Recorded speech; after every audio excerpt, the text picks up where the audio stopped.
Al llegar a casa, vi una nota de mi hijo sobre la mesa de la cocina. Ve a pasar el feriado en la finca vieja, mamá. Yo y mi esposa vamos a un resort de lujo en la playa. Eso decía. Así, sin más. Como si estuviera dándole órdenes a una empleada. Como si yo fuera un estorbo del que había que deshacerse por unos días para poder disfrutar en paz. Pero lo peor no fue la nota. Lo peor vino después, cuando fui hasta mi habitación y abrí la caja fuerte. Mis manos temblaban mientras marcaba la combinación, porque algo dentro de mí ya sabía lo que iba a encontrar. Y cuando la puerta se abrió, el vacío me golpeó como un puño en el estómago. Todo mi dinero había desaparecido.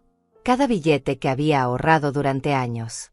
Cada centavo que guardaba para emergencias, para mi vejez, para sentirme segura. Desaparecido.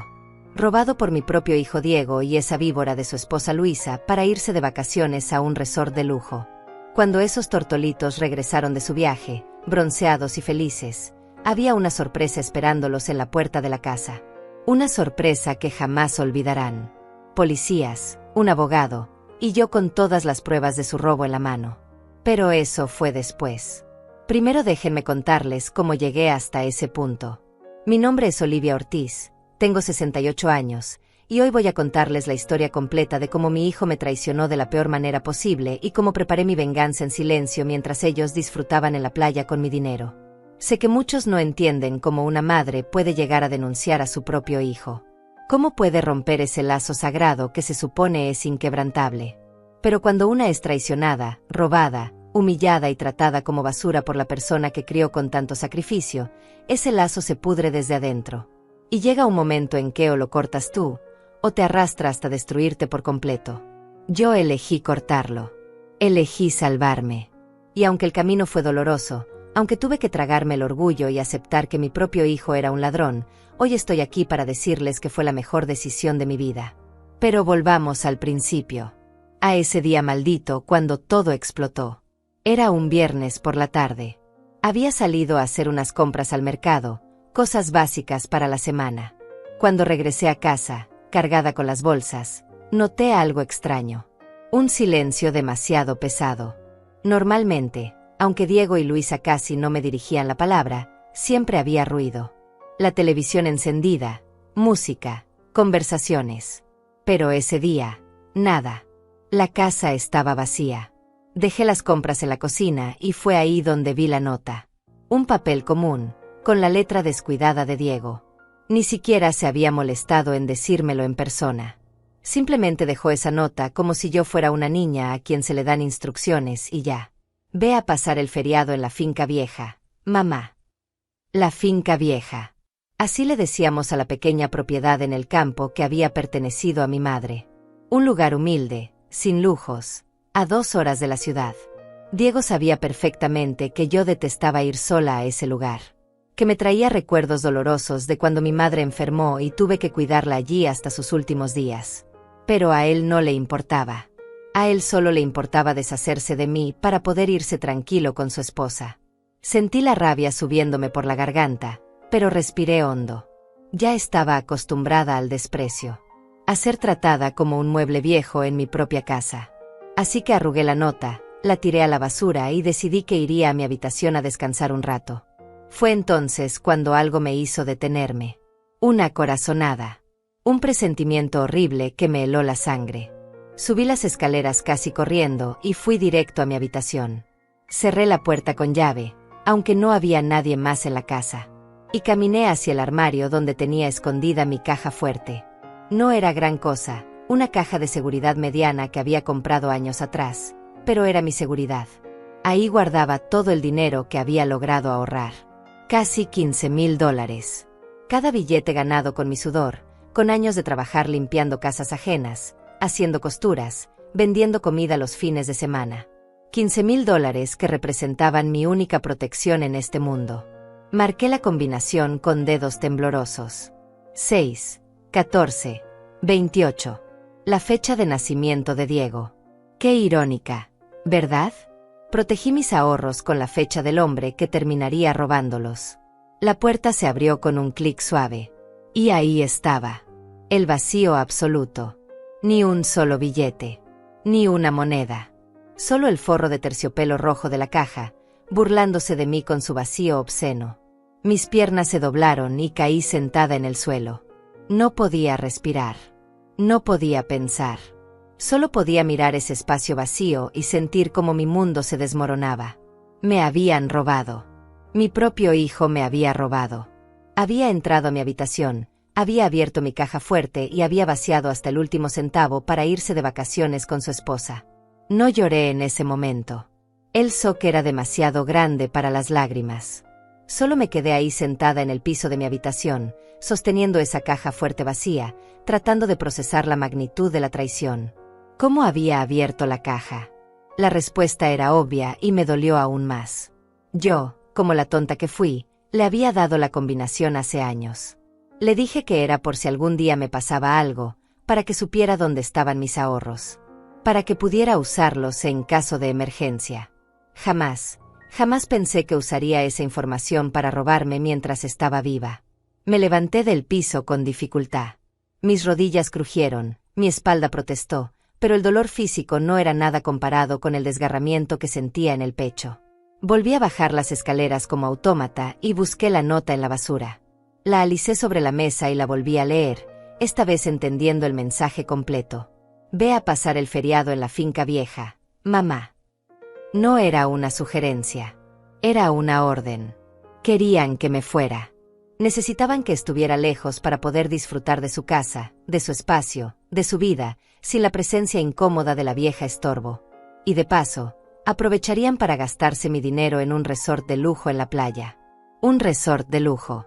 Con mi dinero. Mientras yo debería estar sola en esa finca vieja, probablemente sin calefacción decente, comiendo lo que hubiera, sintiéndome miserable y abandonada. Algo se rompió dentro de mí en ese momento. Algo que llevaba años agrietándose, soportando humillación tras humillación, falta de respeto tras falta de respeto. La paciencia infinita que había tenido con Diego, la comprensión, el perdón constante, todo eso se hizo pedazos como un cristal que finalmente recibe el golpe definitivo. Me senté en la mesa de la cocina y miré alrededor. Esta casa que era mía, que había comprado con el dinero del seguro de vida de mi difunto esposo. Esta casa donde los había recibido a ellos cuando Diego se casó con Luisa, porque no tenían donde vivir. Esta casa que mantuve, limpié, cuidé durante años mientras ellos vivían como reyes sin pagar un centavo de renta. Y así me pagaban. Robándome. Echándome. Tratándome como basura. No. Esta vez no. Esta vez no iba a tragarme el dolor y seguir adelante como si nada. Esta vez no iba a fingir que todo estaba bien cuando claramente todo estaba podrido hasta la raíz. Me quedé sentada en esa mesa de cocina durante horas, sintiendo como la rabia y el dolor se mezclaban dentro de mí formando algo nuevo. Algo frío y calculador que jamás había sentido antes. Porque verán, durante toda mi vida fui la mujer que aguantaba, que perdonaba, que se sacrificaba sin esperar nada a cambio. Fui la madre abnegada, la viuda fuerte, la abuela que algún día esperaba ser. Pero en ese momento, sentada frente a esa nota miserable y con mi caja fuerte vacía arriba, entendí algo fundamental. Entendí que toda esa bondad, todo ese sacrificio, toda esa paciencia infinita solo me había convertido en una víctima fácil para dos sanguijuelas que veían en mí nada más que una fuente de recursos a explotar. La tarde se convirtió en noche. Las sombras se alargaron en la cocina y yo seguía ahí, inmóvil, procesando, pensando, recordando cada señal que había ignorado, cada bandera roja que había decidido no ver porque era más cómodo creer que mi hijo aún me amaba, que aún le importaba aunque fuera un poco. Pero las señales siempre estuvieron ahí, claras como el agua. Recordé las veces que faltaba dinero de mi cartera y yo me convencía de que lo había gastado y olvidado. Las joyas de mi madre que misteriosamente desaparecieron y Diego juró no saber nada al respecto. Los extractos bancarios que empecé a notar con cargos extraños hace meses, pero que nunca investigué a fondo porque confiar en mi hijo era más fácil que enfrentar la verdad. La forma en que Luisa me miraba cuando creía que yo no la veía, con ese desprecio apenas disimulado, como si mi sola existencia le resultara ofensiva. Todo estaba ahí. Yo simplemente me había negado a verlo porque aceptar que tu propio hijo es capaz de robarte, de usarte, de despreciarte, es un dolor demasiado grande para procesarlo de golpe. Así que lo hacía de a poco. Un poquito cada vez. Una pequeña traición aquí, otra allá. Hasta que llega el momento en que la traición es tan grande, tan descarada, tan brutal, que ya no puedes ignorarla más. $15,000. Se llevaron $15,000. ¿Saben cuánto tiempo me tomó ahorrar esa cantidad? Años. Décadas incluso. Cada dólar guardado con sacrificio, negándome cosas básicas, usando ropa vieja, comiendo poco, caminando en lugar de tomar el autobús para ahorrar el pasaje. Cada billete representaba horas de trabajo agotador, de rodillas destrozadas limpiando pisos ajenos, de ojos cansados cosiendo hasta la madrugada, de madrugadas preparando comida para vender. Y ellos se lo llevaron todo en un segundo. Para irse a tomar piñas coladas en una playa mientras yo debería estar sola y abandonada en una finca destartalada.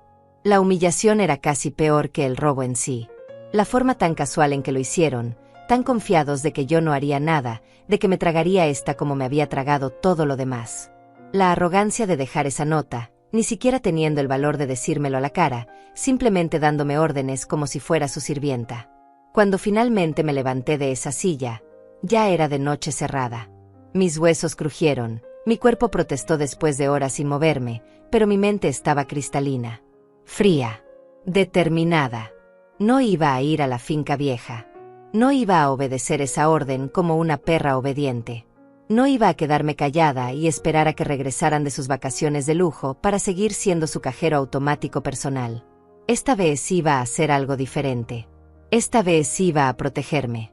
Y si eso significaba convertirme en alguien que nunca pensé que sería, que así fuera.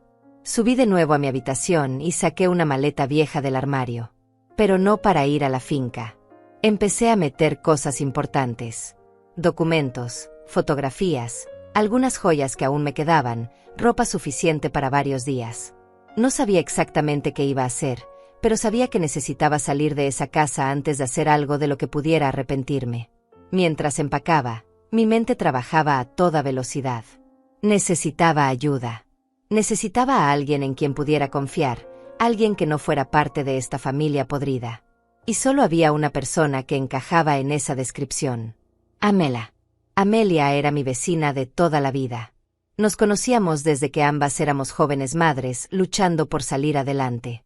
Ella enviudó unos años después que yo, y a través de las décadas nos habíamos convertido en algo más que vecinas.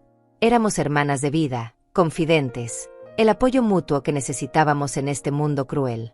Pero incluso a Amelia le había ocultado la verdadera dimensión de lo mal que estaban las cosas en mi casa. Por orgullo, por vergüenza, por esa necesidad tonta de mantener las apariencias y pretender que todo estaba bien cuando claramente no lo estaba. Ya no más. El orgullo es un lujo que no podía permitirme. Terminé de empacar lo esencial, cerré la maleta y salí de mi habitación. Bajé las escaleras por última vez esa noche, apagué las luces y salí de la casa sin mirar atrás. Crucé el pequeño jardín que separaba nuestras propiedades y toqué a la puerta de Amelia. Ella abrió en camisón, con el cabello recogido en una trenza despeinada y los lentes de lectura colgando de una cadena en su cuello. Su expresión de sorpresa rápidamente se transformó en preocupación cuando vio mi cara y la maleta en mi mano. «Olivia, ¿qué pasó? ¿Estás bien?» No respondí. Simplemente entré a su casa cuando ella se hizo a un lado, dejé caer la maleta en el suelo de su sala y por fin, me permití llorar. Las lágrimas vinieron como una tormenta que había estado conteniendo durante horas. Sollozos profundos que sacudían todo mi cuerpo, años de dolor acumulados saliendo de golpe. Amelia me abrazó sin decir nada, dejándome desahogar, acariciando mi espalda como solo una verdadera amiga sabe hacer. Cuando finalmente pude hablar, le conté todo. Cada detalle. La nota, el dinero robado, los años de abuso silencioso que había soportado, las señales que había ignorado. Hablé durante horas mientras Amelia escuchaba con una expresión cada vez más horrorizada. «Ese malnacido», murmuró ella cuando terminé. «Ese desgraciado hijo tuyo y esa víbora de su mujer». Oír a alguien más validar mi dolor, confirmar que no estaba exagerando, que tenía todo el derecho de estar furiosa, fue liberador de una manera que no puede explicar. Durante tanto tiempo me había convencido a mí misma de que quizás era yo el problema, que quizás era demasiado sensible, demasiado exigente, demasiado vieja y obsoleta para entender a las nuevas generaciones. Pero no. El problema no era yo. Eran ellos. Dos parásitos aprovechándose de mi bondad hasta dejarme seca. ¿Qué vas a hacer?, preguntó Amelia, pasándome otro pañuelo porque ya había empapado 3. No lo sé, admití. Por eso vine aquí. Necesito pensar con claridad y en esa casa solo puedo pensar en... No terminé la frase, pero Amelia entendió. En esa casa solo podía pensar en la traición, en el vacío de esa caja fuerte, en la arrogancia de esa nota. Te quedas aquí el tiempo que necesites, dijo ella con firmeza. Y mañana en la mañana, cuando hayamos dormido y tengamos la cabeza más clara, vamos a decidir qué hacer. Porque esto no se va a quedar así, Olivia. No voy a permitir que ese par de ladrones se salgan con la suya. Me quedé en casa de Amelia esa noche, durmiendo en su cuarto de huéspedes, aunque dormir es un decir generoso. Pasé la mayor parte de la noche mirando el techo, dándole vueltas y vueltas a todo en mi cabeza. A la mañana siguiente desperté con los ojos hinchados y un dolor de cabeza terrible, pero también con algo que no había sentido en años. Claridad. Por primera vez en mucho tiempo, veía mi situación exactamente como era, sin los filtros del amor maternal, sin las excusas que siempre inventaba para justificar el comportamiento de Diego, sin la negación que me había mantenido atrapada en ese ciclo de abuso. Amelia ya estaba despierta cuando bajé a la cocina. Había preparado café fuerte y pan tostado, y me recibió con un abrazo silencioso que me dio fuerzas para enfrentar el día. Necesitamos hacer un plan, dijo ella mientras me servía café. Porque intuyo que esto del dinero robado no es lo único que está pasando. Y tenía razón. Mientras desayunábamos, empecé a recordar y a conectar todos los puntos que había ignorado durante meses, quizás años. Las conversaciones que se cortaban abruptamente cuando yo entraba a una habitación. Las miradas cómplices entre Diego y Luisa que nunca entendí. Las veces que los escuché hablar en voz baja sobre planes y papeles que nunca me explicaron. Creo que esto viene de mucho antes, le dije a Amelia. Creo que han estado planeando algo más grande que solo robarme los ahorros. Amelia dejó su taza sobre la mesa con un golpe seco. Entonces necesitas pruebas. Evidencia concreta de todo lo que han hecho. Porque si vas a enfrentarlos, tienes que hacerlo con todo el peso de la ley de tu lado. Esas palabras fueron como un despertar. Tenía razón. No podía simplemente confrontarlos cuando regresaran del resort. Ellos negarían todo, me harían sentir loca, me convencerían de que yo había olvidado dónde puse el dinero, que estaba senil, confundida. Ya había visto ese patrón antes en situaciones menores. Diego tenía un talento especial para voltear las cosas y hacerme sentir culpable incluso cuando él era quien había hecho algo mal. ¿Pero cómo consigo pruebas?, pregunté, sintiendo que la determinación comenzaba a tambalear. ¿Tienes las llaves de tu propia casa? No. Amelia me miró con esos ojos inteligentes que siempre veían más allá de lo obvio. Ellos no saben que descubriste el robo. Probablemente piensan que estás obediente en la finca vieja. Tienes unos días, quizás una semana completa, para buscar en tu propia casa todo lo que necesites encontrar. La idea me aterraba y me energizaba al mismo tiempo. Registrar mi propia casa como si fuera una detective. Buscar pruebas contra mi propio hijo. Era doloroso solo de pensarlo, pero Amelia tenía razón. Era la única manera. Pasamos toda esa mañana planeando. Amelia, que había trabajado durante años como asistente legal antes de retirarse, sabía exactamente qué tipo de evidencia sería útil. Me hizo una lista de cosas que debía buscar. Extractos bancarios, documentos firmados, cualquier cosa que mostrara movimientos de dinero sospechosos. Correos electrónicos o mensajes impresos. Facturas de cosas que ellos habían comprado con mi dinero. Cualquier documento relacionado con la casa o mis propiedades. Y si encuentras algo que sugiera que están planeando internarte o quitarte la casa, eso es oro puro, agregó Amelia. Porque entonces no es solo robo. Es abuso de anciano, fraude, quizás hasta intento de apropiación indebida. Cada palabra que decía me dolía porque confirmaba mis peores sospechas. Pero también me daba poder. Conocimiento. Una ruta de acción clara. Esa tarde, armada con la lista de Amelia y mi determinación recién encontrada, regresé a mi casa. El camino desde la puerta de Amelia hasta la mía nunca me había parecido tan largo. Cada paso se sentía pesado, cargado de significado. Estaba cruzando una línea. Una vez que entrara a esa casa a buscar pruebas contra mi propio hijo, no habría vuelta atrás. Metí la llave en la cerradura y entré. La casa estaba exactamente como la había dejado. Silenciosa, vacía, llena de recuerdos que ahora me parecían envenenados. Cerré la puerta detrás de mí y me quedé parada en el recibidor, respirando hondo, preparándome mentalmente para lo que estaba a punto de hacer. Empecé por la habitación de Diego y Luisa. Siempre había respetado su privacidad, nunca entraba ahí sin tocar primero, pero ahora esas cortesías se habían acabado. Ellos habían violado mi espacio, habían entrado a mi habitación, habían abierto mi caja fuerte. Ya no les debía ningún tipo de consideración. La habitación estaba impecable. Demasiado impecable. La cama perfectamente tendida, todo en su lugar, como si quisieran dejar la imagen de orden perfecto antes de irse. Abrí el primer cajón de la cómoda de Luisa.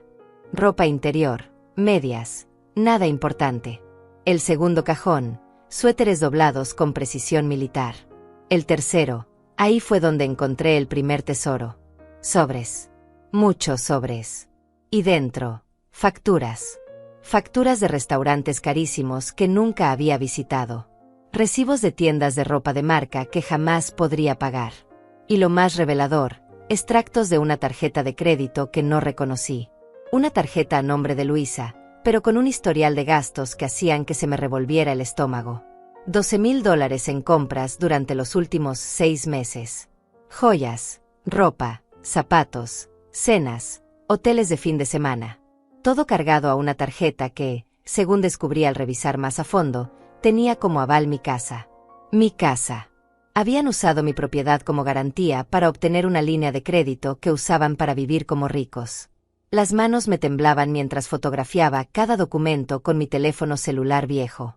Amelia me había enseñado cómo hacerlo esa mañana, asegurándose de que las imágenes quedaran claras y legibles.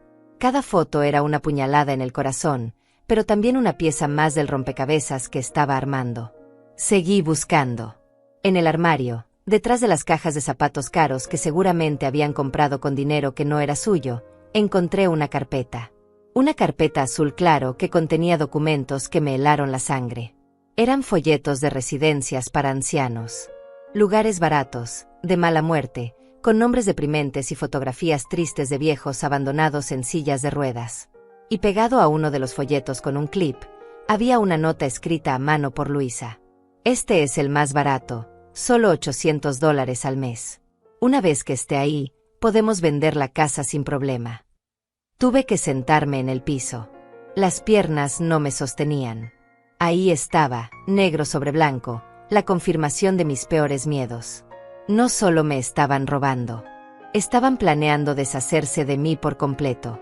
Encerrarme en algún asilo horrible y vender mi casa, la casa que compré con el seguro de vida de mi esposo, la casa donde había criado a Diego, donde cada rincón tenía un recuerdo de mi vida. Las lágrimas rodaban por mis mejillas mientras fotografiaba esos documentos. Pero estas lágrimas eran diferentes a las de la noche anterior. No eran lágrimas de tristeza pura. Eran lágrimas de rabia. De una furia tan profunda que me quemaba por dentro. Seguí registrando la habitación con manos temblorosas pero determinadas. Encontré más cosas. Recibos del resort de playa donde estaban ahora mismo, disfrutando. 5 días, 4 noches, todo incluido en un lugar de 5 estrellas. $4,200. Pagado por adelantado. Con mi dinero. En el cajón de la mesita de noche de Diego encontré algo aún peor. Su chequera personal. La abrí y revisé los talones de los cheques ya usados. Y ahí estaba, negro sobre blanco, la evidencia de más robos. Cheques hechos a su nombre, con cantidades que coincidían exactamente con retiros misteriosos que había notado en mi cuenta bancaria meses atrás. Había sido él. Durante meses, quizás más de un año, Diego había estado haciendo cheques a su nombre desde mi cuenta. Pequeñas cantidades al principio, 200 aquí, 300 allá. Nada tan grande como para que yo lo notara inmediatamente, pero suficiente como para que, sumado, representara miles de dólares robados. Mi propio hijo. El niño que cargué en mi vientre. El bebé que amamanté. El niño que consolé en sus pesadillas. El adolescente cuyos estudios pagué trabajando doble turno. Ese mismo ser humano me había estado robando sistemáticamente, viéndome a los ojos cada día, sabiendo perfectamente lo que estaba haciendo. Fotografié cada cheque, cada recibo, cada documento comprometedor. Mis dedos se movían con precisión mecánica mientras mi cerebro procesaba la magnitud de la traición. Cuando terminé con la habitación de ellos, tenía más de 70 fotografías en mi teléfono. 70 pruebas de robo, fraude y conspiración contra mí. Pero no había terminado. Amelia me había dicho que buscara en todas partes, y eso iba a hacer. Bajé a la sala y me dirigí al pequeño estudio donde Diego supuestamente trabajaba desde casa. Nunca me había permitido entrar ahí. Decía que necesitaba su privacidad, su espacio sagrado para concentrarse. Qué irónico que usara esa excusa cuando él no respetaba ninguno de mis espacios. La puerta estaba cerrada con llave, pero yo tenía un juego maestro de todas las llaves de la casa. Abrí y entré a lo que resultó ser el centro de operaciones de su traición. La computadora estaba apagada, pero sobre el escritorio había una pila de papeles que me llamó la atención inmediatamente. Los tomé con manos temblorosas y empecé a revisarlos. Eran documentos legales, formularios de transferencia de propiedad, borradores de poderes notariales. Y lo peor de todo, una tasación reciente de mi casa. Mi casa valía $280,000 según ese documento. Y alguien, presumiblemente Diego, había estado investigando cuánto tardaría en venderse, qué porcentaje se llevaría un agente inmobiliario, cuánto quedaría neto después de impuestos. Había hojas con cálculos escritos a mano. Números que revelaban planes meticulosos. Mamá en residencia, 800 al mes, 12 años aproximadamente hasta los 80, total $115,000. Sobran $165,000 para nosotros. Me calculaban la vida. Le ponían precio a cuánto tiempo viviría y cuánto les costaría mantenerme encerrada en un asilo mientras ellos disfrutaban del dinero de mi casa. 12 años. Me daban 12 años más de vida, como si fueran generosos al considerarlo. El dolor en mi pecho era físico. Una presión terrible que me dificultaba respirar. Me senté en la silla del escritorio de Diego y dejé que las lágrimas cayeran libremente sobre esos papeles malditos. ¿Cómo había llegado a este punto? ¿En qué momento el bebé que había traído al mundo se había convertido en este monstruo calculador que veía a su propia madre como un obstáculo financiero a remover? Pero no tenía tiempo para lamentarme. Fotografié todo. Cada cálculo cruel, cada documento legal, cada evidencia de sus planes. Luego seguí buscando.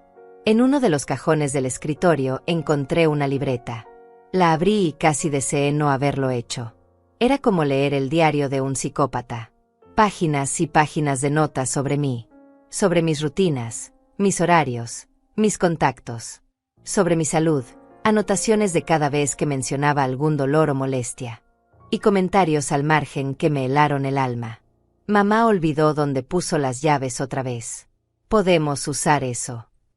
Se quejó de mareos esta mañana. Buena señal de deterioro.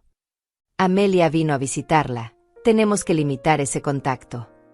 Estaban documentando cada pequeño lapsus de memoria normal de una persona de mi edad como si fuera evidencia de senilidad. Estaban construyendo un caso para declararme incapaz. Para quitarme mi autonomía, mis derechos, mi libertad. La rabia que sentí en ese momento superó todo el dolor. Era una furia blanca, pura, que me quemaba desde adentro. ¿Así que querían jugar sucio? ¿Querían usar la ley y la manipulación para destruirme? Pues bien, dos podían jugar ese juego. Y yo tenía algo que ellos subestimaban completamente. Tenía la verdad de mi lado. Y ahora, tenía pruebas. Pasé horas en ese estudio, revisando cada papel, cada carpeta, cada rincón. Encontré más evidencia de gastos excesivos.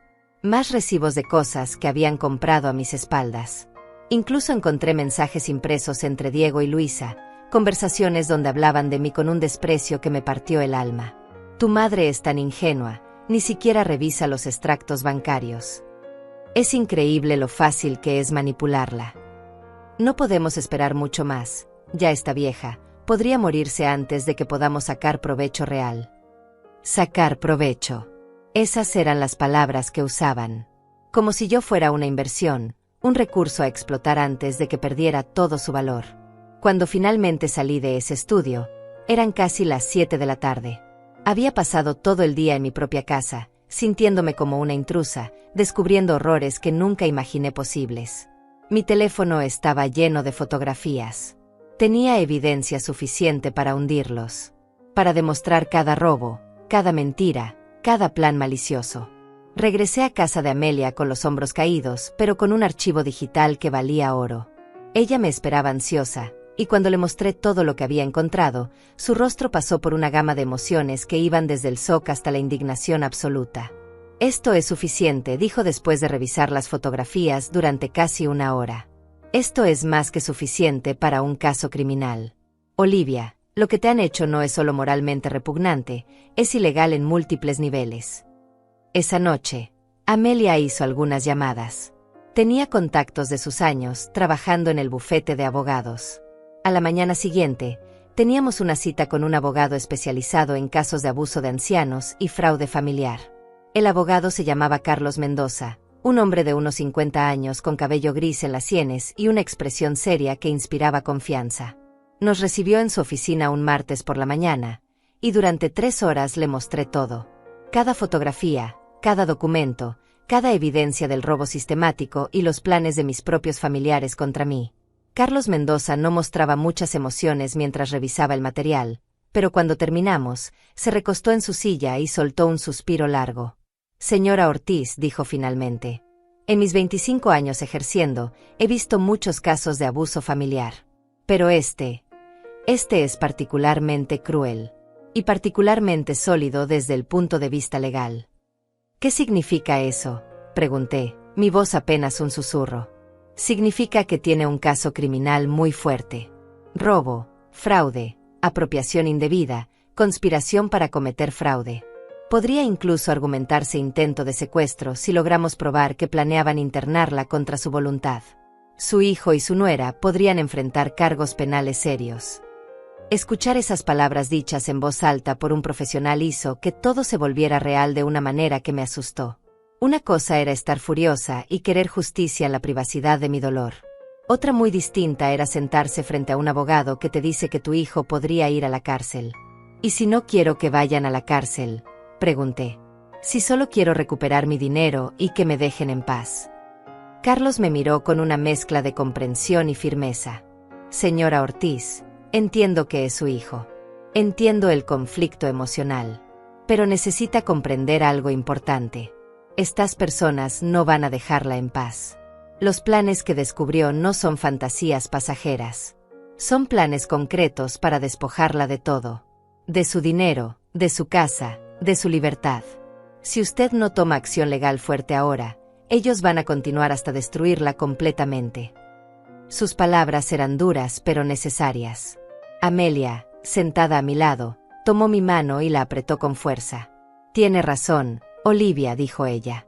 «Ya no puedes protegerlo. Él decidió no protegerte a ti». Esa frase me atravesó. Él decidió no protegerme a ti. Durante toda la vida de Diego, yo había sido su escudo contra el mundo. Lo protegí de todo. De la pobreza, del hambre, de las burlas, de las dificultades. Sacrifiqué todo para darle una vida mejor. Y cuando llegó su momento de protegerme a mí, cuando yo era la vulnerable, él eligió destruirme en su lugar. «¿Qué tengo que hacer?», pregunté finalmente, sintiendo como algo dentro de mí se endurecía, se volvía inquebrantable. Carlos abrió una carpeta nueva y sacó algunos formularios. «Primero, vamos a hacer una denuncia formal a la policía. Con toda esta evidencia, van a tomar el caso seriamente». Carlos continuó explicando el proceso con una calma profesional que contrastaba con el torbellino de emociones que yo sentía. «Segundo, vamos a proteger sus activos inmediatamente. Cambiaremos todas sus contraseñas bancarias, revocaremos cualquier acceso que ellos tengan a sus cuentas, y pondremos alertas de fraude en su nombre. Tercero, vamos a preparar documentación legal que establezca claramente que usted está en pleno uso de sus facultades mentales, para contrarrestar cualquier intento futuro de declararla incapaz». Cada palabra era un paso más hacia un punto sin retorno. Pero ya no había marcha atrás. Ya había cruzado esa línea cuando entré a registrar la habitación de mi hijo como si fuera una criminal. Ahora solo quedaba seguir adelante. Pasamos el resto de la mañana llenando formularios, firmando documentos, construyendo el caso legal. Carlos fue meticuloso, haciéndome preguntas detalladas sobre cada transacción sospechosa, cada momento en que noté algo extraño, cada interacción que en retrospectiva mostraba las verdaderas intenciones de Diego y Luisa. Cuando salimos de esa oficina cerca del mediodía, yo ya no era solo una madre traicionada. Era una demandante, una víctima con representación legal. Y eso cambiaba todo. Ahora viene la parte difícil, dijo Amelia mientras caminábamos hacia su auto. Tienes que esperar. Esperar a que regresen del resort, sin que sospechen nada. Tenía razón. Diego y Luisa volverían en 4 días. 4 días durante los cuales yo tendría que contener toda esta rabia, todo este conocimiento, y actuar como si nada hubiera pasado. 4 días para preparar la trampa perfecta. Esa tarde, de vuelta en casa de Amelia, empecé a planear cada detalle. Carlos me había dado instrucciones claras. Nada de confrontaciones prematuras. Nada de revelar que sabía lo que habían hecho. Todo tenía que parecer normal hasta el momento exacto en que la policía se presentara con la orden. ¿Y si no puedo? Le pregunté a Amelia mientras tomábamos té en su cocina. ¿Y si los veo y no puedo controlarme? ¿Y si les grito todo lo que sé? Entonces piensa en esto, respondió ella con esa sabiduría que solo dan los años. Si explotas ahora, ellos tendrán tiempo de esconder pruebas, de inventar excusas, de voltear la historia contra ti.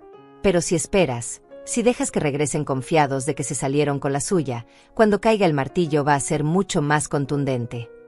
Tenía razón. La venganza requería paciencia. Y después de tantos años soportando humillación tras humillación, unos pocos días más de silencio no me matarían. Los siguientes días fueron los más extraños de mi vida. Volví a mi casa como si nada, siguiendo las recomendaciones de Carlos. Mantuve mis rutinas normales. Salía al mercado, limpiaba, cocinaba. Para cualquier vecino que pasara, yo era solo Olivia de siempre, la señora tranquila que vivía en la casa de la esquina. Pero por dentro, era una tormenta contenida. Cada noche regresaba a casa de Amelia a dormir porque no soportaba estar sola en ese lugar lleno de mentiras. Y cada noche repasábamos el plan, verificando que todo estuviera en orden. Carlos trabajó rápido. En 2 días había preparado toda la documentación necesaria para la denuncia policial. Había contactado con un detective especializado en fraude familiar. Había organizado evaluaciones médicas que certificaran mi competencia mental. Había bloqueado mis cuentas bancarias y abierto nuevas en un banco diferente donde transferimos el poco dinero que me quedaba. También descubrimos algo más. Revisando mis extractos bancarios de los últimos 2 años con lupa, Carlos encontró retiros y transferencias sospechosas que sumaban mucho más que los $15,000 que robaron del cofre. En total, Diego y Luisa me habían robado cerca de $35,000 durante los últimos 18 meses. $35,000. Casi todo lo que había ahorrado durante mi vida adulta entera. Se lo habían llevado poco a poco, pensando que yo era demasiado tonta o demasiado vieja para darme cuenta. El jueves por la noche, un día antes de que Diego y Luisa regresaran, recibí una llamada de Carlos. Todo está listo, señora Ortiz. Mañana por la tarde, cuando ellos lleguen a la casa, habrá 2 oficiales de policía y yo esperándolos. Tenemos la orden judicial. Tenemos la documentación completa del caso. Lo único que necesito de usted es que esté ahí. ¿Tengo que estar ahí?, pregunté, sintiendo que el estómago se me revolvía. Es su derecho, y francamente, es importante. Ellos necesitan ver que usted no está siendo manipulada, que esto es su decisión, que usted está en control. En control. Qué concepto tan extraño después de tantos años, sintiéndome completamente sin control sobre mi propia vida. Esa última noche antes del día D, como Amelia lo llamaba, apenas pude dormir. Me quedé despierta mirando el techo, pensando en todo lo que había pasado para llegar hasta este punto. Pensando en el Diego niño que corría hacia mí con los brazos abiertos cuando lo recogía del colegio. En el Diego adolescente que me abrazaba y me decía que era la mejor mamá del mundo. En el Diego adulto que me miraba con desprecio y me robaba mientras dormía. ¿En qué momento se había roto? ¿En qué momento mi hijo se había convertido en este extraño cruel que veía en mí solo una fuente de recursos a explotar? No tenía respuestas. Solo tenía dolor y una determinación férrea de no dejarme destruir. El viernes amaneció gris y frío. Amelia me preparó un desayuno que apenas pude tocar. Mis manos temblaban mientras intentaba llevarme la taza de café a los labios. Va a estar bien, me decía Amelia una y otra vez. Van a recibir lo que merecen. A las 2 de la tarde, Carlos llegó a casa de Amelia para recogerme. Veníamos en su auto. 2 patrullas nos seguirían discretamente. El plan era simple. Yo esperaría en mi casa con Carlos y los oficiales. Cuando Diego y Luisa llegaran, los oficiales se identificarían y procederían con la denuncia formal y el interrogatorio. El camino a mi casa fue corto, pero se sintió eterno. Cada calle familiar, cada árbol que había visto miles de veces, parecía diferente ahora. Como si estuviera viendo mi vida desde afuera, como si fuera otra persona viviendo esta pesadilla. Entramos a la casa a las 3. Los 2 oficiales, un hombre mayor de expresión seria llamado Alejandro y una mujer joven pero de mirada dura, se presentaron formalmente y revisaron el perímetro. Carlos repasó conmigo una última vez lo que iba a pasar. Cuando lleguen, déjeme hablar a mí primero, dijo. Los oficiales les informarán sobre la denuncia. Probablemente van a negar todo, van a intentar manipular la situación. No se deje provocar. Manténgase firme. Recuerde todo lo que encontró, todas las pruebas que tenemos. Asentí, aunque por dentro sentía que me estaba desmoronando. Me senté en el sofá de mi propia sala, flanqueada por extraños que estaban ahí para protegerme de mi propia familia. Qué triste era todo esto. A las 4:30 escuchamos un auto detenerse frente a la casa. Mi corazón empezó a latir tan fuerte que pensé que todos podían escucharlo. Pasos en el jardín. El sonido de llaves. La puerta abriéndose. Y ahí estaban. Diego y Luisa entraron a la casa cargando maletas, con la piel bronceada y sonrisas relajadas en sus rostros. Sonrisas que se congelaron instantáneamente cuando vieron la escena frente a ellos. ¿Qué? Diego dejó caer su maleta. Sus ojos iban de mí a los oficiales a Carlos, tratando de procesar lo que estaba viendo. Luisa fue más rápida en reaccionar. Su expresión cambió de shock a furia en segundos. ¿Qué está pasando aquí? ¿Quiénes son estas personas? El oficial Alejandro dio un paso adelante, sacando su identificación. Soy el oficial Alejandro Ruiz. Ella es la oficial Patricia Morales. Estamos aquí en relación a una denuncia formal presentada por la señora Olivia Ortiz contra ustedes dos por múltiples cargos de robo, fraude y apropiación indebida. El silencio que siguió a esas palabras fue tan denso que podría cortarse con un cuchillo. Diego se había quedado completamente pálido, su bronceado reciente haciendo que la palidez de su rostro se viera aún más dramática. Luisa, por otro lado, recuperó la compostura con una velocidad impresionante. «Esto es ridículo», dijo con voz cortante. «¿De qué están hablando? Somos su familia, vivimos aquí, cuidamos de ella». «Cuidamos». La palabra salió de mi boca antes de que pudiera detenerla. Toda la rabia contenida durante días amenazaba con desbordarse. ¿Llamas cuidar robarme $35,000? ¿Llamas cuidar planear encerrarme en un asilo para quedarte con mi casa? Diego finalmente encontró su voz. «Mamá, ¿de qué hablas? No te robamos nada. Estás confundida, probablemente olvidaste dónde pusiste el dinero». Ahí estaba. Exactamente la táctica que había predicho. Hacerme parecer senil, confundida, incompetente. Pero esta vez no iba a funcionar. Carlos se adelantó, abriendo su maletín y sacando una carpeta gruesa. «Señor Ortiz, señora Luisa, soy Carlos Mendoza, abogado de la señora Olivia Ortiz. Tengo aquí documentación completa de cada transacción fraudulenta, cada retiro no autorizado, cada cheque falsificado, y evidencia física de sus planes para internar a mi clienta contra su voluntad y apropiarse de su propiedad». Luisa soltó una carcajada nerviosa. «Esto es una locura. Diego, tu madre está senil. Alguien la está manipulando, probablemente este abogado buscando sacarle dinero». «Nadie me está manipulando», dije, poniéndome de pie. Mis piernas temblaban, pero mi voz salió firme. «Encontré todo, Luisa. Encontré los recibos del resort que pagaron con mi dinero. Encontré los extractos de la tarjeta de crédito con mi casa como aval. Encontré tus notas sobre asilos baratos y tus cálculos de cuántos años me quedaban de vida. Encontré todo». La máscara de Luisa comenzó a resquebrajarse. Sus ojos se movieron rápidamente, buscando una salida, una explicación plausible. Diego simplemente se quedó ahí parado, con la boca abierta como un pez fuera del agua. Enséñenmelo entonces, exigió Luisa, recuperando algo de su arrogancia. Si tienen tantas pruebas, muéstrenlas. La oficial Patricia se acercó a ella. Eso se hará en la estación de policía durante su declaración formal. Por ahora, necesito que ambos nos acompañen para responder algunas preguntas. Nos están arrestando. La voz de Diego sonó como la de un niño asustado. No están bajo arresto en este momento, explicó el oficial Alejandro. Pero tienen la obligación de acompañarnos para hacer sus declaraciones. Si se niegan, entonces sí procederemos con el arresto. Luisa volteó hacia Diego con furia en los ojos. Esto es tu culpa. Te dije que tu madre era más astuta de lo que pensábamos. Te dije que no deberíamos tomar todo el dinero de una vez. Mi culpa. Diego la miró incrédulo. ¿Quién fue la que insistió en el resort de 5 estrellas? ¿Quién dijo que ella nunca se daría cuenta? Y ahí estaban. Ni siquiera intentaban negar lo que habían hecho. Se estaban culpando mutuamente frente a los oficiales, frente al abogado, frente a mí. Era patético y revelador al mismo tiempo. Carlos sacó su teléfono y comenzó a grabar. Para el registro, están admitiendo que tomaron dinero de la cuenta de la señora Ortiz sin su permiso.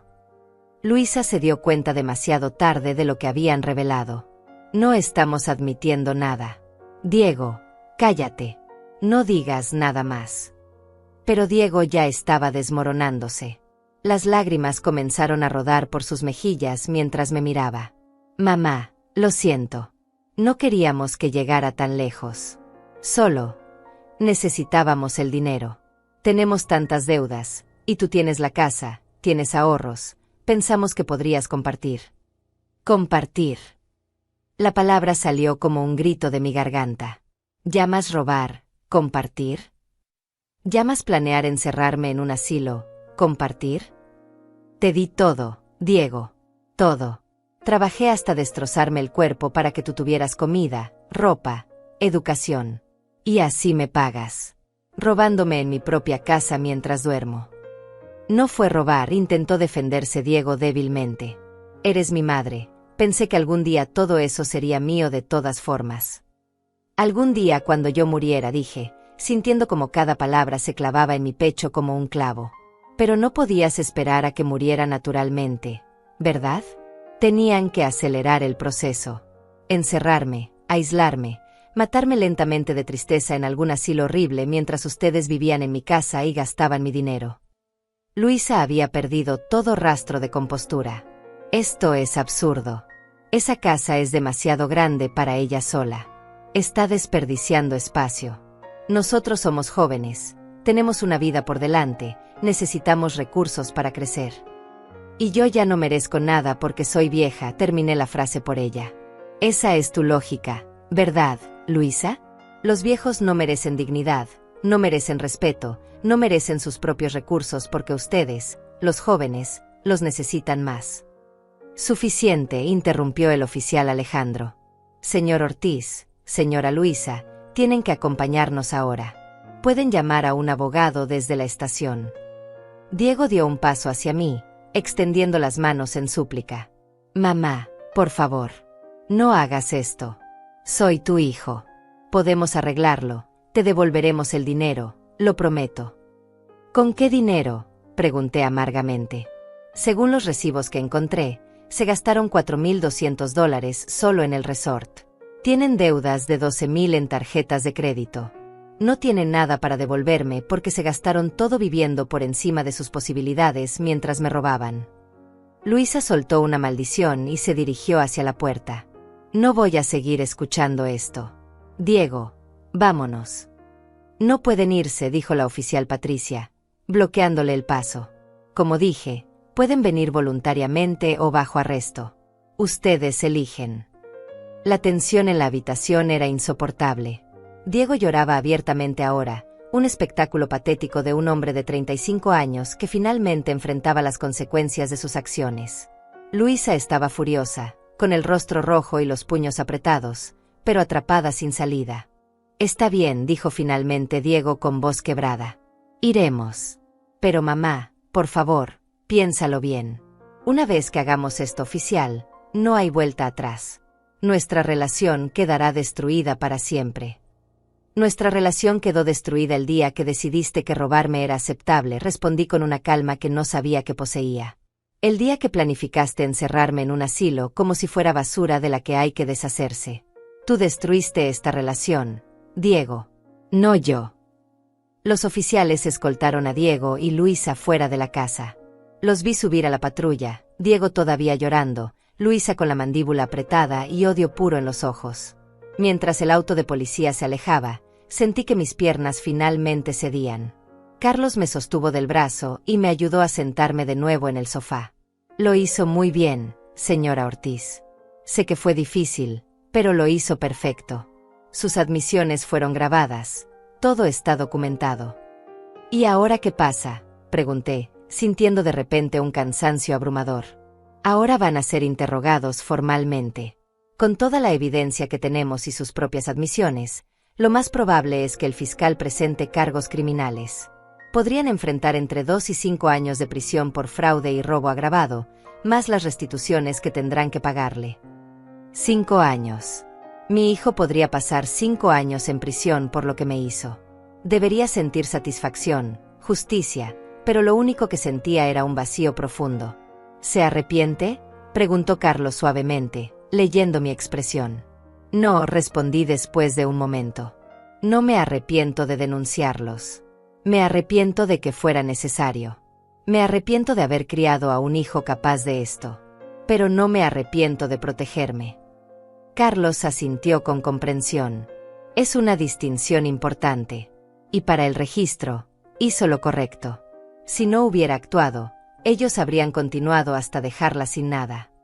Los días que siguieron fueron un borrón de declaraciones policiales, reuniones con Carlos y evaluaciones médicas. El fiscal asignado al caso, un hombre eficiente llamado José Ramírez, revisó toda la evidencia y confirmó lo que Carlos había predicho. Los cargos serían múltiples y serios. Robo agravado, fraude, apropiación indebida, falsificación de documentos y abuso financiero de un adulto mayor. Cada cargo llevaba su propia sentencia potencial. Mientras tanto, Diego y Luisa quedaron en libertad bajo fianza, pero con una orden de restricción que les prohibía acercarse a mí o a mi propiedad. Tuvieron que buscar dónde quedarse, probablemente con algún familiar de Luisa, porque ya no tenían acceso a mi casa. La noticia se esparció por el vecindario como pólvora. Los vecinos que me conocían desde hacía décadas no podían creer lo que había pasado. Algunos venían a visitarme con expresiones de lástima que me irritaban profundamente. No quería lástima. Otros, como Amelia, me mostraban un respeto renovado, una admiración por haber tenido el coraje de defender mis derechos incluso contra mi propia sangre. Pero no todo era apoyo. Algunas personas, especialmente las más tradicionales, me criticaban abiertamente. ¿Cómo puede una madre hacer eso a su hijo? La familia es sagrada, deberías perdonar. Los está destruyendo por dinero, ¡qué vergüenza! Cada comentario era una puñalada, pero ya había aprendido a endurecer mi corazón. Esas personas no sabían nada de lo que había vivido. No sabían lo que era descubrir que tu propio hijo te había estado robando sistemáticamente. No sabían lo que era leer con tus propios ojos cómo calculaban cuánto tiempo te quedaba de vida para poder quedarse con tus bienes. Una semana después de la denuncia, recibí una llamada de un número desconocido. Dudé antes de contestar, pero algo me hizo responder. Mamá. Era Diego. Su voz sonaba ronca, destrozada. No deberías estar llamándome, dije inmediatamente. Hay una orden de restricción. Lo sé, pero necesito hablar contigo. Por favor. Solo 5 minutos. Debí colgar. Era lo correcto, lo legal. Pero una parte de mí, esa parte maternal que nunca muere completamente sin importar cuánto te hieran, necesitaba escuchar qué tenía que decir. 5 minutos, accedí. Mamá, lo siento mucho. Sé que no es suficiente, sé que no arregla nada, pero necesitaba que lo supieras. Me odio por lo que te hice. No sé en qué me convertí. Luisa y yo, nos hundimos en deudas, y en lugar de ser honestos contigo, en lugar de pedirte ayuda, decidimos tomar lo que queríamos. Fue cobarde y cruel y lo siento. Esperé que continuara, sin decir nada. Luisa me dejó, continuó Diego después de un silencio. Cuando vio que no había forma de salir de esto, que íbamos a enfrentar cargos criminales, simplemente hizo sus maletas y se fue. Pidió el divorcio. Dijo que ella no iba a arruinar su vida por mi culpa, que yo fui quien tuvo la idea de robar de la caja fuerte. Por supuesto que lo hizo. Luisa era una rata abandonando un barco que se hunde. Había visto eso venir desde el principio. Perdí todo, mamá. A Luisa, la casa, mi trabajo se enteró del escándalo y me despidieron. No tengo dinero para un buen abogado. El defensor público dice que con toda la evidencia que tienen, lo mejor es declararnos culpables y negociar una sentencia reducida. ¿Y quieres que yo te ayude?, pregunté, incrédula. Después de todo lo que me hiciste, ¿llamas para pedirme ayuda? No, respondió rápidamente. No te estoy pidiendo ayuda. Solo quería que supieras que lo siento. Que entiendo por qué hiciste lo que hiciste. Y que no te culpo. Merezco todo lo que me está pasando. Las lágrimas comenzaron a rodar por mis mejillas. Oír a mi hijo, mi bebé, admitir su culpa de esa manera me partía el alma de una forma diferente a todo el dolor anterior. Ojalá las cosas hubieran sido diferentes, dije finalmente. Ojalá me hubieras pedido ayuda cuando la necesitabas en lugar de robarme. Ojalá me hubieras tratado como tu madre en lugar de como un obstáculo. Pero no lo hiciste. Y ahora ambos tenemos que vivir con las consecuencias de tus decisiones. Lo sé, susurró Diego. Solo quería que supieras que lo siento. ¿Y qué parte de mí entiende que hiciste lo que tenías que hacer para protegerte? Colgué el teléfono sin decir adiós. Me quedé sentada en el sofá, sosteniendo el teléfono en mi regazo, llorando por el hijo que había perdido. Porque incluso con su disculpa, incluso con su arrepentimiento aparente, sabía que nuestra relación estaba muerta. No había forma de reconstruir la confianza que se había roto tan completamente. El juicio fue rápido. Como el defensor público había predicho, tanto Diego como Luisa se declararon culpables a cambio de sentencias reducidas. Diego recibió 3 años de prisión con posibilidad de libertad condicional después de 2. Luisa, quien argumentó que había sido coaccionada por Diego, recibió 2 años de libertad condicional y servicio comunitario, además de la obligación de pagar su parte de la restitución. La restitución. El juez ordenó que me pagaran los $35,000 que habían robado, más daños e intereses, totalizando $42,000. El problema era que ninguno de los dos tenía ese dinero.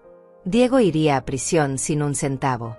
Luisa tendría que trabajar durante años para pagar su parte mientras vivía prácticamente la pobreza bajo supervisión judicial.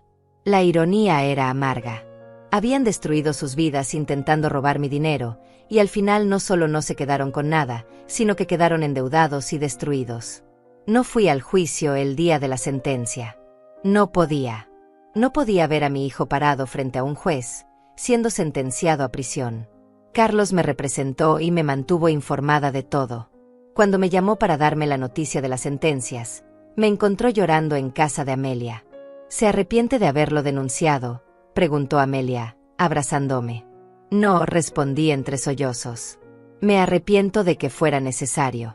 Me arrepiento de haber criado a alguien capaz de hacerme lo que me hizo. Pero no me arrepiento de haberme protegido. Si no lo hubiera denunciado, ahora estaría encerrada en algún asilo horrible mientras ellos vivían en mi casa. Al menos así recuperé mi vida, mi dignidad, mi libertad. Y era verdad. Porque mientras Diego enfrentaba su sentencia y Luisa lidiaba con las consecuencias de sus acciones, yo estaba reconstruyendo mi vida. Carlos me había ayudado a asegurar todas mis finanzas. Cambié todos los códigos, todas las contraseñas, reorganicé mis cuentas bancarias de manera que nadie más que yo tuviera acceso. También tomé una decisión importante. No quería seguir viviendo en esa casa. Cada rincón me recordaba la traición, el dolor, los años de abuso silencioso que había soportado. Necesitaba un nuevo comienzo. Le conté mi decisión a Amelia una tarde mientras tomábamos café en su jardín. Quiero vender la casa, dije. Quiero empezar de nuevo en algún lugar donde nadie me conozca, donde no tenga que ver las miradas de lástima o juicio de los vecinos. Donde pueda ser solo Olivia, no la señora que denunció a su hijo. Amelia me miró con tristeza pero comprensión. Te voy a extrañar terriblemente, pero entiendo. Después de todo lo que pasaste, mereces paz. ¿Tienes idea de dónde quieres ir? La costa, respondí, sorprendiéndome a mí misma con la claridad de mi decisión. Siempre quise vivir cerca del mar. Toda mi vida trabajé y me sacrifiqué por otros. Ahora quiero hacer algo solo por mí. Algo que me haga feliz. Esa misma semana contacté a un agente inmobiliario. Le expliqué que necesitaba vender rápido. La casa estaba en buen estado, en una zona deseable. Él me aseguró que no sería problema encontrar compradores. Tenía razón. En menos de 3 semanas tuve una oferta sólida. Una familia joven con 2 niños que veían en la casa el hogar perfecto para criar a sus hijos. La ironía no se me escapó. Otra familia llena de esperanza y amor ocuparía el espacio donde mi propia familia se había podrido desde adentro. La venta de la casa se procesó con una rapidez sorprendente. En 6 semanas había cerrado el trato por $280,000. Después de pagar la comisión del agente, los impuestos y algunos gastos de cierre, me quedaron $255,000 limpios. Más dinero del que había tenido en toda mi vida. Dinero que era completamente mío, protegido en cuentas que solo yo podía tocar. Mientras esperaba que se completara el papeleo de la venta, empecé a empacar. Fue un proceso doloroso y liberador al mismo tiempo. Cada objeto que guardaba en una caja traía recuerdos. Algunos buenos, la mayoría ahora envenenados por la traición. Las fotos de Diego niño me hacían llorar. Ese bebé sonriente que sostenía en brazos no tenía nada que ver con el hombre que me había robado. ¿Dónde se había torcido todo? ¿En qué momento perdí al hijo que amaba y gané a un extraño capaz de destruirme? Doné la mayoría de los muebles. No quería cargar con cosas que me recordaran ese lugar. Empaqué solo lo esencial. Ropa, algunos objetos personales de valor sentimental, las joyas de mi madre que afortunadamente Diego y Luisa no habían logrado vender, documentos importantes, y fotografías de épocas más felices. Amelia me ayudó durante todo el proceso. Lloramos juntas mientras empacábamos, recordando décadas de amistad, de vivir una al lado de la otra, de ser el apoyo mutuo en los momentos difíciles. No es un adiós permanente, le prometí. Vas a venir a visitarme a la costa. Pasaremos días en la playa, tomaremos vino al atardecer, seremos 2 viejas escandalosas disfrutando de la vida. Ella se rió entre lágrimas.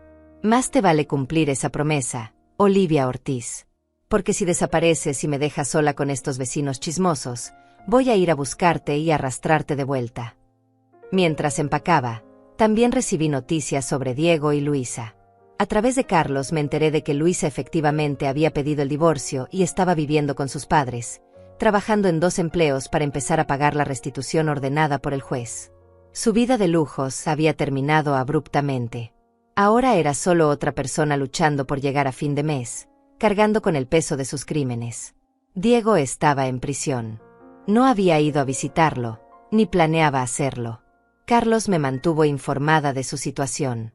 Al parecer, la realidad de la cárcel lo había golpeado duramente. Estaba en terapia obligatoria, participando en programas de rehabilitación. Su abogado había mencionado que Diego hablaba constantemente sobre su arrepentimiento, sobre cómo había destruido su vida y la mía por codicia y estupidez. Pero el arrepentimiento no cambiaba lo que había hecho. No devolvía los años de confianza rota. No borraba las noches que pasé sin dormir después de descubrir su traición. No sanaba las heridas profundas que había dejado en mi alma. Una semana antes de la mudanza, recibí una carta. Venía de la prisión. De Diego. Me quedé mirando el sobre durante horas antes de atreverme a abrirlo. Parte de mí quería quemarlo sin leer. Otra parte, esa parte maternal que nunca muere completamente, necesitaba saber qué tenía que decir. Finalmente, con manos temblorosas, abrí la carta. Mamá, comenzaba. Sé que no tengo derecho a escribirte. Sé que probablemente ni siquiera leas esto. Pero necesito intentarlo. Necesito que sepas algunas cosas. Primero, te pido perdón. No por lo que hice, porque sé que eso es imperdonable. Te pido perdón por haber sido tan ciego, tan egoísta, tan monstruosamente cruel que fui capaz de traicionar a la única persona que siempre estuvo ahí para mí. Aquí en prisión tengo mucho tiempo para pensar. Demasiado tiempo. Y todos los días pienso en cómo llegué a este punto. Cómo pasé de ser tu hijo a ser tu ladrón. No tengo excusas. Las deudas, la presión de Luisa, nada de eso justifica lo que hice. La verdad es que me volví un hombre débil y cobarde. En lugar de enfrentar mis problemas, en lugar de pedirte ayuda como un adulto responsable, decidí que era más fácil robarte. Me convencí de que algún día todo eso sería mío de todas formas. Así que ¿qué importaba tomarlo ahora? Pero importaba. Importaba porque era tu seguridad, tu tranquilidad, el resultado de décadas de sacrificio. Importaba porque era tu derecho decidir qué hacer con tu propio dinero. Importaba porque yo no era un hijo cuidando de su madre, sino un parásito destruyendo a su anfitrión. Supe que vendiste la casa. No te culpo. Yo también querría alejarme de todos los recuerdos dolorosos. Espero que donde sea que vayas, encuentres paz. Espero que puedas reconstruir una vida donde no tengas que preocuparte de que alguien te traicione o te robe. No te estoy pidiendo que me perdones. No merezco tu perdón. Solo quiero que sepas que tenías razón en todo. Tenías razón en denunciarme. Tenías razón en protegerte.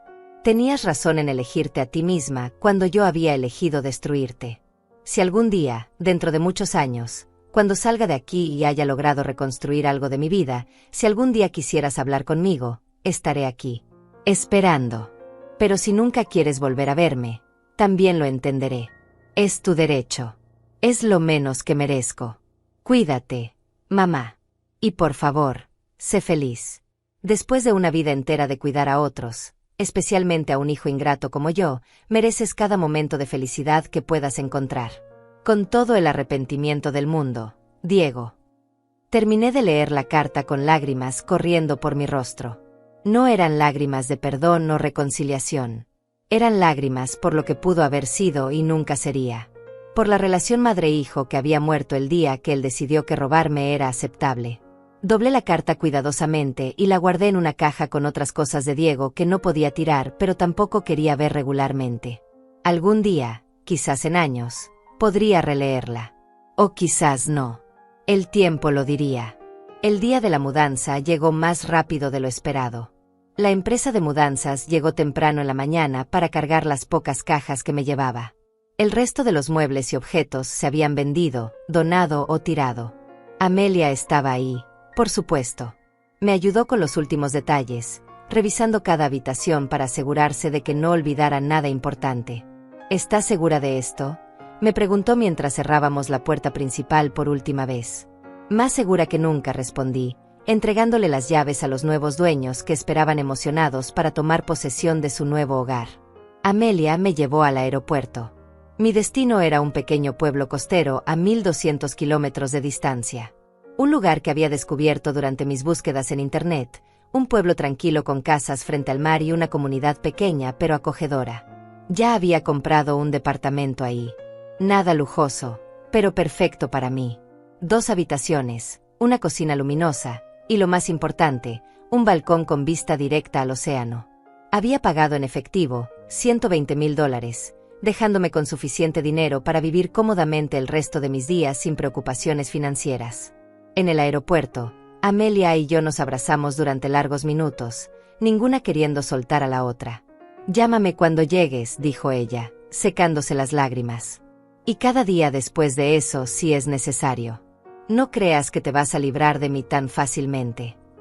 No querría librarme de ti nunca, respondí, apretando sus manos. Eres mi hermana de vida, Amelia. Nada va a cambiar eso. El vuelo fue tranquilo. Pasé las 3 horas mirando por la ventana, viendo cómo el paisaje cambiaba debajo de mí. Cada kilómetro que me alejaba de mi antigua vida se sentía como un peso menos sobre mis hombros. Cuando el avión aterrizó y salí al aire cálido y salado de la costa, sentí algo que no había sentido en años. Esperanza. La esperanza de que tal vez, solo tal vez, los últimos capítulos de mi vida podrían ser diferentes. Podrían ser míos. Tomé un taxi hasta mi nuevo departamento. El conductor era un hombre mayor y hablador que me contó sobre el pueblo, sobre los mejores lugares para comer, sobre la comunidad de jubilados que se reunía cada semana en el centro comunitario. ¿Viene a retirarse aquí?, preguntó con una sonrisa amable. Algo así, respondí. Vengo a empezar de nuevo. Él asintió como si entendiera perfectamente. Muchos vienen aquí por eso. Este pueblo tiene algo especial. Te da espacio para sanar. Cuando llegamos al edificio y vi el océano extendiéndose infinito frente a mí, supe que había tomado la decisión correcta. Los primeros días en mi nuevo departamento fueron de ajuste. Desempacar las pocas pertenencias que había traído, organizar los muebles nuevos que había comprado, acostumbrarme a los sonidos diferentes. Ya no escuchaba el tráfico constante de la ciudad, sino el ritmo eterno de las olas rompiendo contra la costa. Ya no tenía vecinos ruidosos al otro lado de la pared, sino el canto de las gaviotas y el susurro del viento marino. Cada mañana me despertaba temprano, preparaba café y salía al balcón a ver el amanecer sobre el océano. Era un ritual simple, pero me llenaba de una paz que no había conocido en décadas. No había nadie exigiéndome nada. No había nadie planeando robarme o usarme. Solo estaba yo, el mar, y un futuro completamente abierto. Poco a poco fui integrándome a la comunidad local. El pueblo era pequeño, apenas 5.000 habitantes, la mayoría jubilados o personas que habían elegido una vida más tranquila lejos de las grandes ciudades. Había una panadería a 2 cuadras donde compraba pan fresco cada mañana. La dueña, una mujer llamada Catalina de aproximadamente mi edad, pronto se volvió amiga. «¿Eres nueva aquí, verdad?», me preguntó el tercer día que entré a su panadería. «Sí», respondí. «Acabo de mudarme hace una semana». «Bienvenida entonces», dijo con una sonrisa genuina. «Aquí somos una comunidad pequeña pero unida. Si necesitas algo, solo pregunta». Esa calidez, esa disposición a aceptarme sin hacer preguntas sobre mi pasado, era exactamente lo que necesitaba. Nadie aquí sabía sobre Diego, sobre el robo, sobre la denuncia. Para ellos yo era simplemente Olivia, una señora que había decidido pasar sus años dorados junto al mar. Me uní al grupo de jubilados que se reunía cada miércoles en el centro comunitario. Jugábamos cartas, compartíamos comidas, contábamos historias. Algunos hablaban de sus hijos y nietos con orgullo. Yo escuchaba y sonreía, pero nunca mencionaba a Diego. Cuando me preguntaban sobre mi familia, simplemente decía que estaba sola, y nadie presionaba más. Una tarde, sentada en el malecón viendo el atardecer, conocí a Julieta. Era una mujer de unos 70 años, con cabello completamente blanco y ojos brillantes llenos de vida. Se sentó a mi lado sin pedir permiso y empezó a hablar como si fuéramos viejas amigas. «Los atardeceres aquí nunca dejan de sorprenderme», dijo, señalando el cielo teñido de naranjas y rosas. «Llevo 10 años viviendo en este pueblo y cada uno es diferente». «Es hermoso», concordé. «Viniste huyendo de algo, ¿verdad?», preguntó de repente, mirándome directamente a los ojos. La pregunta me tomó por sorpresa. «¿Por qué dices eso?». «Porque todos los que llegan aquí están huyendo de algo», respondió con una sonrisa triste. «Yo huí de un matrimonio abusivo que duró 40 años. Mi vecino Juan huyó de hijos que solo lo buscaban por dinero. La señora del apartamento de arriba huyó de una ciudad donde todos la juzgaban por divorciarse a los 60. Este pueblo está lleno de refugiados, Olivia. Personas que decidieron que merecían paz aunque eso significara dejar atrás todo lo conocido». Sus palabras me golpearon profundamente. No estaba sola en mi historia. No era la única que había tenido que tomar decisiones difíciles para protegerse. «Mi hijo me robó», dije de repente, sorprendiéndome a mí misma con la confesión. «Y lo denuncié a la policía. Por eso estoy aquí». Julieta asintió como si no fuera nada extraordinario. «¿Te arrepientes?» «De denunciarlo, no. De que fuera necesario, sí». «Esa es la respuesta correcta», dijo ella, tomando mi mano. «El arrepentimiento verdadero sería quedarte callada y dejar que te destruyeran. Viniste aquí porque elegiste vivir. Eso no es algo de que avergonzarse, es algo de que estar orgullosa». Esa conversación con Julieta marcó un punto de inflexión. Dejé de sentir que tenía que esconder mi historia. Dejé de sentir vergüenza por haber denunciado a mi propio hijo. Había hecho lo que tenía que hacer para sobrevivir, y eso era suficiente. Los meses pasaron y mi nueva vida tomó forma. Establecí rutinas que me daban estructura y propósito. Caminatas matutinas por la playa, café en la panadería de Catalina, tardes leyendo en mi balcón, miércoles con el grupo de jubilados, domingos explorando pueblos cercanos. También retomé viejos hobbies que había abandonado durante años de cuidar a otros. Empecé a pintar otra vez, algo que no hacía desde que Diego era niño. Mis pinturas eran simples, paisajes marinos principalmente, pero me daban alegría. Algunas las regalaba, otras las guardaba. No importaba la calidad, importaba el proceso, la paz que sentía mientras el pincel se deslizaba sobre el lienzo. Amelia cumplió su promesa de visitarme. Vino por una semana completa 3 meses después de mi mudanza. Lloró cuando vio mi departamento, cuando vio lo tranquila y en paz que me veía. «Te ves diferente», me dijo la primera noche mientras tomábamos vino en mi balcón. «Te ves libre». Y tenía razón. Por primera vez en décadas, me sentía verdaderamente libre.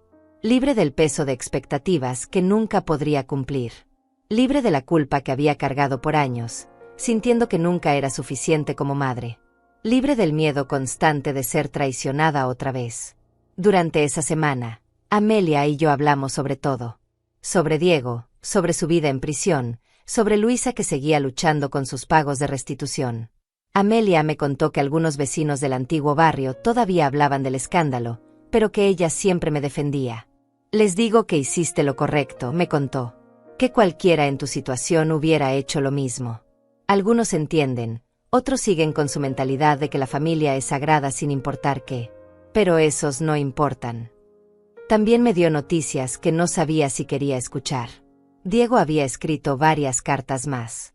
Amelia las había recibido porque él ya no tenía mi nueva dirección. Me las trajo, dejándolas sobre la mesa sin presionar. «No tienes que leerlas», dijo. «Pero están ahí si algún día quieres». No las leí durante esa semana, ni durante el mes siguiente, pero estaban ahí, en un cajón de mi habitación, esperando el momento en que estuviera lista. Si es que alguna vez lo estaba. Un año después de mi mudanza, recibí una notificación legal. Diego había sido liberado en libertad condicional después de cumplir 2 años de su sentencia. La notificación me informaba que no podía contactarme sin mi permiso explícito, y que cualquier violación de esa orden resultaría en su regreso inmediato a prisión. La noticia me removió emociones que pensé que había procesado. Saber que Diego estaba libre, caminando por las mismas calles donde alguna vez vivimos juntos, me llenaba de una ansiedad que no sabía cómo manejar. Hablé con Julieta sobre eso una tarde mientras caminábamos por la playa. «¿Tienes miedo de que venga a buscarte?», preguntó. «No exactamente miedo», respondí, tratando de encontrar las palabras correctas. «Más bien, no sé cómo sentirme. Parte de mí, esa parte que nunca deja de ser madre, se pregunta cómo está, si está bien, si tiene dónde vivir. Otra parte está furiosa de que mi primer pensamiento sea preocuparme por él después de todo lo que me hizo». «Ambas partes pueden existir al mismo tiempo», dijo Julieta sabiamente. «Puedes preocuparte por su bienestar y al mismo tiempo mantener tus límites. Una cosa no cancela la otra». Tenía razón, como siempre.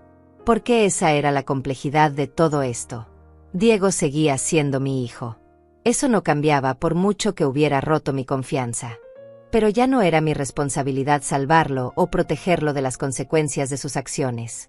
Esa era la diferencia fundamental que había aprendido. 2 años después de mudarme, estaba completamente establecida en mi nueva vida. Tenía amigas cercanas, rutinas que amaba, un hogar que era verdaderamente mío.